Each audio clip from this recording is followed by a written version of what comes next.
William Shakespeare is widely considered to be one of the greatest poets and playwrights in the history of the English language.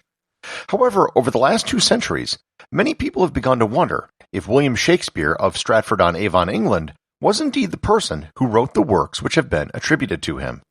If you look at the evidence, or the lack thereof, they aren't necessarily crazy for thinking it. Learn more about if William Shakespeare did in fact write the works of Shakespeare on this episode of Everything Everywhere Daily.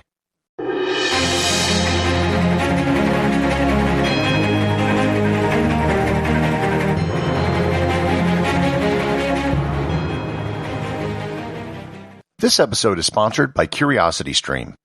If you're interested in the subject of today's episode, I'd recommend The Shakespeare Enigma.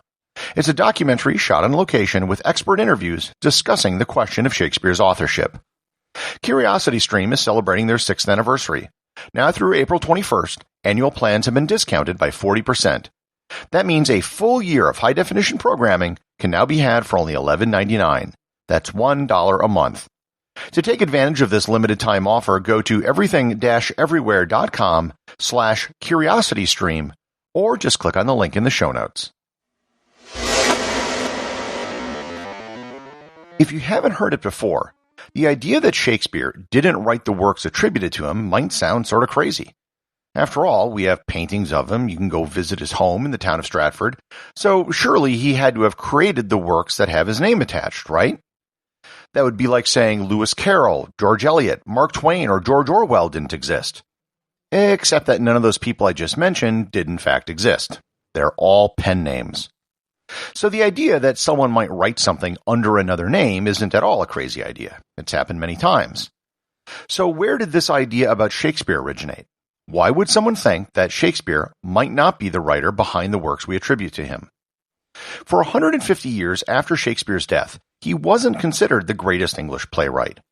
It wasn't until the late 18th and really the 19th century that he developed this reputation. Of his contemporaries, John Fletcher and Ben Jonson were usually rated as better dramatists than him. As his stature grew, however, people began to pay more attention to him and did more research into the life of William Shakespeare. What they found, or what they didn't find, was rather troubling. Let's start with the Shakespeare family. His father was a glover, meaning that he made gloves. Nothing wrong with that. However, in legal documents that he signed, he did so with a mark, not a signature. That is almost always an indication that someone is illiterate. This, in and of itself, isn't proof of anything. Certainly, someone could rise from modest beginnings, even if it was odd that one of the greatest writers came from illiterate parents. However, Shakespeare had 3 daughters. One of his daughters used a mark, and the other used a signature which actually appears to be more drawn than written. That indicated that his children were either illiterate or functionally illiterate, which is very odd for such a great writer. If Shakespeare did indeed write his works, then his family generations went illiterate, greatest writer in history, illiterate. Then there's the issue of Shakespeare's education. There is no evidence whatsoever of him attending any school at any level. That isn't to say that he didn't attend school, but if he did, it was probably no more than a local grammar school. It's almost certain he never attended university. Shakespeare had plays that were set in foreign countries. In fact, he had 10 plays that were set in Italy. Yet, he never left England. There's no evidence that he was ever anywhere other than Stratford or London. Likewise, many of his plays dealt with life at royal court, something which he would have had no knowledge of. What about the actual documents? He was a writer, so we could see his actual writing to establish some sort of provenance, right? Well, there are literally no documents of any sort which were written by Shakespeare that still exist. No poems, no plays, no correspondences, no shopping lists, no receipts, nothing. In fact, the only samples of Shakespeare's handwriting that exist are 6 signatures he left on legal documents and contracts. All 6 are written in a very shaky hand and use a different spelling of his name each time. Compared to other 17th century signatures, it lacks the flowing lines and confidence of someone who's literate and well practiced in writing. What about his business? Did he make claims about his works and the money from it? In Shakespeare's last will and testament, there is nothing about any writings or written works whatsoever. While 16 of his plays were published after his death, there was nothing in his will that even mentioned them. His children also never made any claims about rights or money from his writing. His will, which was a catalog of his assets, also didn't include a single book. When he died, there were no eulogies or other odes written to him, or even mentions of his death.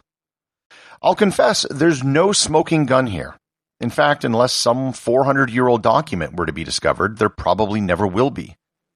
The idea that Shakespeare didn't write the works attributed to him isn't a fringe conspiracy theory.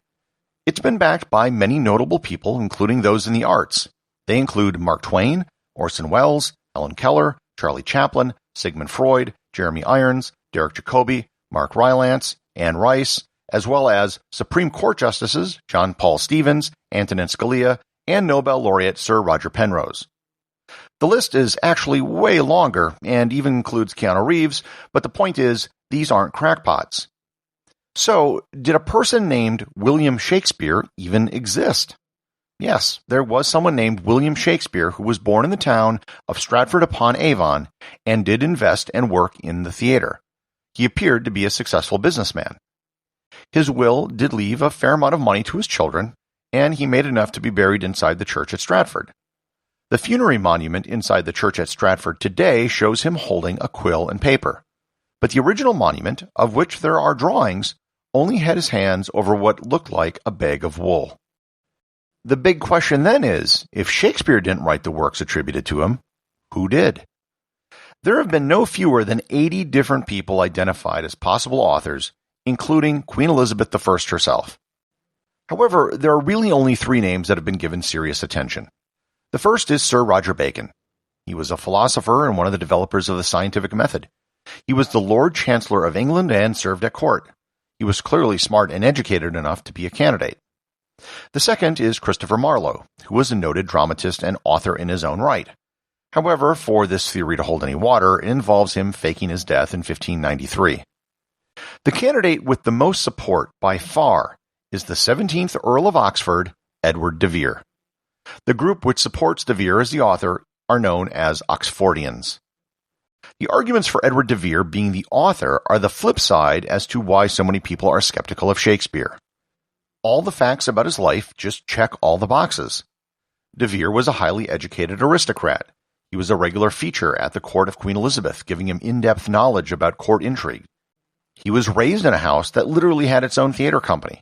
He patronized acting companies and was part owner in London's Blackfriars Theatre. His Bible that he owned had underlined passages throughout the book.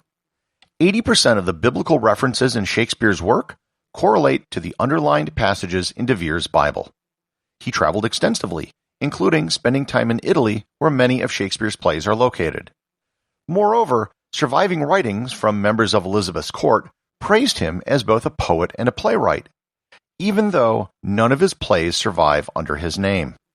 The only people who Shakespeare ever dedicated works to were the Earls of Southampton, Montgomery, and Pembroke. The Earl of Southampton was a suitor to one of Edward de Vere's daughters.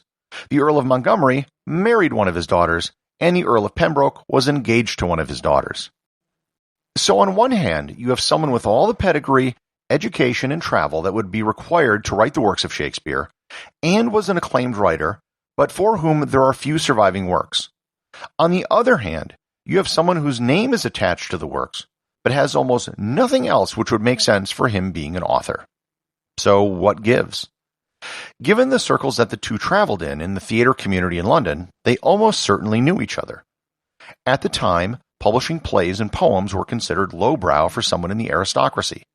Moreover, many of the subjects broached in Shakespeare's plays dealt with contemporary political issues, but they did so in a historical context. There would have been concerns about charges of treason or sedition if they could be traced back to someone at court. Moreover, having an actual person would throw people off the scent of the real author more than a fictitious pen name would. In this theory, William Shakespeare of Stratford was just a front man or a theatrical broker for Edward de Vere. Of course, there are those who deny all of this. They are known as Stratfordians. They insist that William Shakespeare did in fact write all the works attributed to him, and it can all be explained by the fact that he was just a genius. The entire exercise in the attribution of the works of Shakespeare is ultimately one of circumstantial evidence. What little we know of William Shakespeare's life, and we really don't know very much, does not fit the profile of a great writer. However, there's no hard evidence for anyone else having been the author either. It's just a lot of tangential facts and coincidences. Regardless who wrote the many plays and sonnets attributed to William Shakespeare, the fact remains that they're some of the greatest literary works in the history of the English language. The associate producer of Everything Everywhere Daily is Thor Thomsen. If you'd like to support the show, please donate over at patreon.com. There is content only available to supporters, merchandise, and even opportunities for a show producer credit. If you know someone you think would enjoy the show, please share it with them. Also remember, if you leave a 5-star review, I'll read your review on the show.